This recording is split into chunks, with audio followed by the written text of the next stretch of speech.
Kids, it's been a long time. I'm doing a vlog, and mostly it's about the Orlando massacre the other day.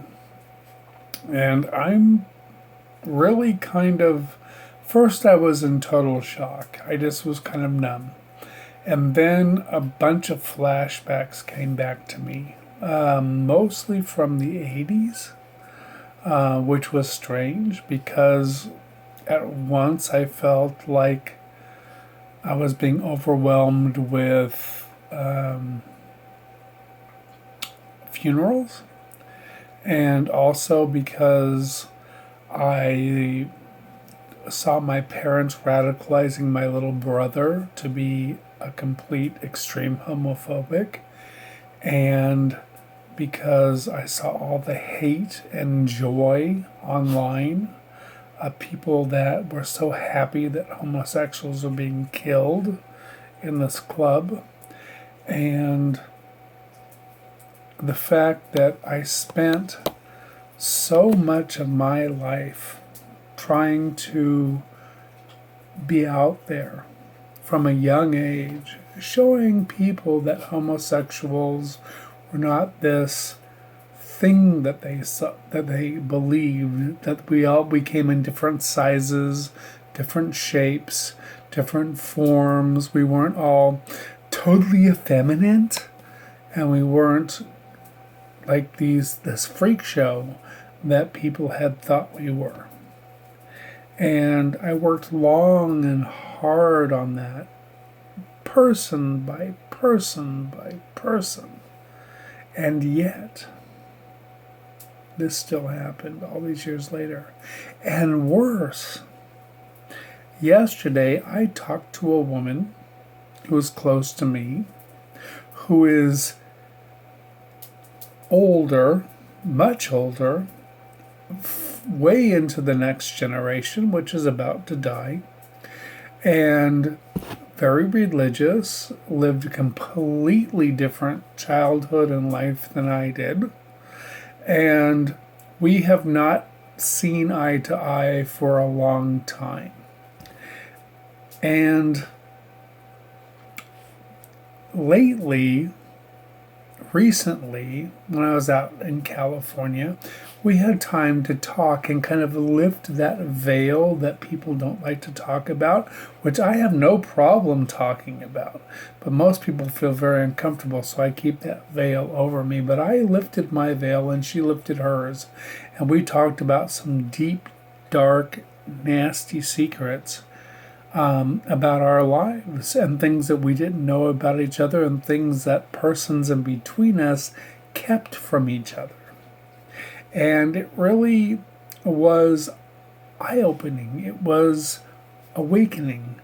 It was, how do I say this, an epiphany for both of us, because we didn't really understand each other. But when we got face to face and sat at the table and talked, it was a whole different world, because we were talking to each other like two adults. I'm 50 years old. This woman is much older than I am, but I'm no child anymore. I'm 50. So she couldn't treat me like a child. And that was new. That whole concept was new for her. And when she heard about the things that I actually had to go through, which were hidden from her, from my family, she started to understand a lot more about where I come from. And when I listened to her stories, and she opened up and showed me her deep, dark secrets and things that she had gone through, I understood her a lot more. And we respected each other. It doesn't mean that we came together and decided, "Kumbaya, my lord, kumbaya." No. But we respected each other's opinion. Because one-on-one, you have a hard time, people in general have a hard time of not respecting each other's opinion. Now, if you just look at it on TV or you just hear about it in discussion and it's not personal, it's easy to rationalize and write off a whole group of people as one thing or another. But when you have to get really close and really personal, one on one, you can't do that. And suddenly, that demon that you thought you knew isn't a demon anymore, isn't as evil as it was anymore. And that is a huge breakthrough. Now, when it comes to this Orlando thing, it's, at first I was numb, truly, just numb. There was no other way to describe it. I didn't even have any emotion. I just sat there kind of stunned, like I had just been smacked on the forehead like a cow walking through a chute waiting to be slaughtered. That's how I felt. And then I started reading and feeling and dreaming and all this kind of stuff. And the reading really helped because I learned that I knew a few of these people. Not that I knew them closely. We weren't friends. But I had been introduced to about, I believe so far, 3 of them from kind of friends. So they were friends of friends. And I wouldn't even say even close friends of friends. Just kind of acquaintances, friends of acquaintances, so to speak. And I didn't know how to quite react to that. But then I saw about 30 of my friends or close acquaintances agonizing over these people that have died, got shot in a club. And being an empath, I could tune in just from their online conversations or the fact that they instant messaged me or called me on the phone. I could tune into their pain and agony and hurt. And then I could see pictures of their lives together, which I had no idea of. And that was really disturbing. It was horrible. It was like living in hell. And that was hard. And a lot of people don't understand what empaths really go through or sensitives really go through, but if you are one, you can probably understand that. And then I started reading online of all these people that were celebrating the deaths of these faggots, these gay people, these demons, whatever they fucking want to call them, and how they were just lifted up by the experience, thinking God has finally taken his place on earth and started killing gay people.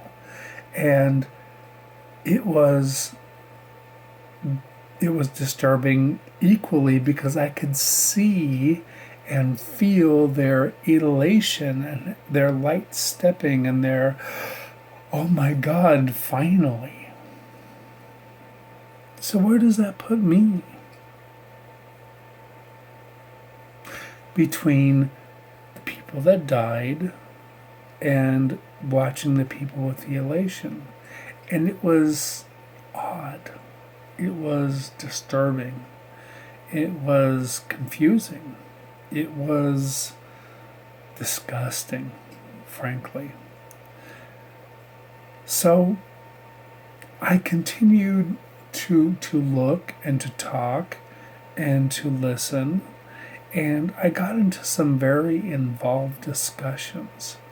And one of the discussions I got into today was with a paranormal group, which I had hoped would somehow locally get together and help move some of these people on, because frankly, when I talk to people, now I knew, like I said, roughly about three of them, and I didn't really know them at all. I just been introduced once. But some of my friends were very close to these people and or family, and I could feel their agony and I could feel their pain, and it was palpable. And yet I could feel these people from the outside just enjoying this pain. And I thought to myself, what can I do?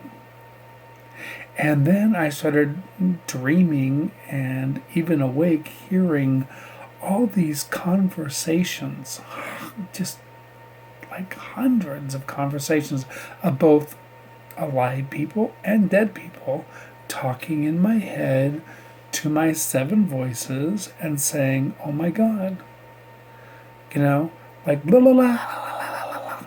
And it was so overwhelming. I couldn't understand what anybody was saying. And I knew inherently that a lot of these people need to be moved on, but at a time, maybe a couple weeks from now, 3-4 weeks from now, maybe a month from now, where they're so confused they don't even know they're dead yet, and they have people grieving which are holding them back, and they need to be crossed over. And I took this paranormal group seriously, and I tried to discuss it. They were having some kind of conversation on a radio thing, and they also had a place where you could type stuff, and everyone was talking about anything else but that, and how gay people suffer and all this other bullshit. But it wasn't dealing with the paranormal, and this was a paranormal group. And I got so disgusted, I actually unsubscribed at the end of this 2-hour waste of time. I didn't spend 41 years having to deal with all this bullshit to sit on hold for an hour and 45 minutes not to say anything. Now, not that this station hasn't had me on before and featured me on before, but the fact that they were just so involved in their talent, and their talent wasn't that talented. I mean, I'm sorry, but Chip Coffey, he's a joke. He's a real fucking joke. And he's the only one I haven't met on. The other three I've met in person. And I'm not even going to start on that. So, when people from the paranormal, these professionals, these talents, these stars come at you, be very careful. Because they really don't want to talk about substantive issues. They want to talk about themselves. And that's it. Just themselves. They don't want to talk about the people that are suffering. I hear when I sleep, besides I have voices in my head, which are always there. So they're like normal.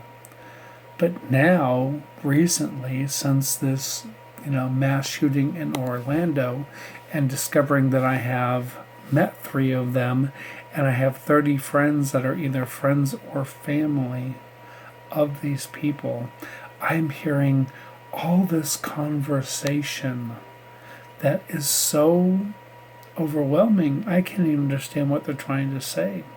And I'm trying to make sense of it so I can at least do something. But I know one thing. Eventually, they all need to be spoken with and moved on. It's going to take more than one person. I'm not going to be able to do it all by myself. And I tried to get other people involved, and they just ignored me. So, tell me how these supposed people help. They don't. They just promote themselves, sell t-shirts and fear and bullshit and try to make themselves famous. I don't want to be fucking famous. If I can move 17 people on from that shooting quietly, without a camera, without any witnesses, I'd be happy. And I might just do that. I might just drive down there and do that myself. But I have to wait till everything calms down, because when all these people are still waiting for information and still mourning and can't let go, how can these other people that the living are holding on to move on? So people, if you're holding on to somebody that died, let them move on. It's okay. They're not going to just vanish and disappear. You might not be able to see them, but they're around. Have faith. It's so hard to have faith because everybody wants to see the whole beach with the cabanas and the boys and the tropical drinks and the beautiful waves and the white sand and the dolphins and the whole bullshit.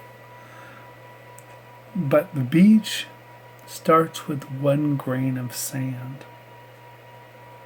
And if you can grab just 1 grain of sand and believe that if you hold that 1 grain of sand in your hand, you have the whole beach. You can let your loved ones and friends and family go and let them move on to their next adventure. And not worry that they won't come back, and make sure you're okay. Because trust me, after being in this situation where I see dead people and I talk to dead people, and I've been a massage therapist and a Reiki master and all that other kind of stuff for 41 years. They're around. Some of them are more vocal than others, but they're around. And they're watching. And they're listening. And for people that can hear them, they're telling stories. They're telling stories on you. And sometimes they're very funny. Sometimes they're very serious. And sometimes they're kind of pissed. And that's just the truth. That's just life. So, please, let go. Holding on to the anger, holding on to the grief, holding on to all this stuff is bullshit. And when you look at people that are making a living and have a writer and are talent and have to have certain flights on certain airlines and certain hotel standards and certain this and certain that and make thousands of dollars just to appear, they're not there for you. They're there for them. Because they're talent. That doesn't mean they know what the fuck they're doing. That means they're good at putting on a show. They're talent. And that was one of the things in the last 2 years I learned, because I saw and met a lot of talent. And you know what? They didn't have a lot of talent. A lot of what they sold was just bullshit and fear and intrigue. And that is very sad. So, with that, have a nice evening. It was great talking to you, and I hope to see you soon. Have a good one.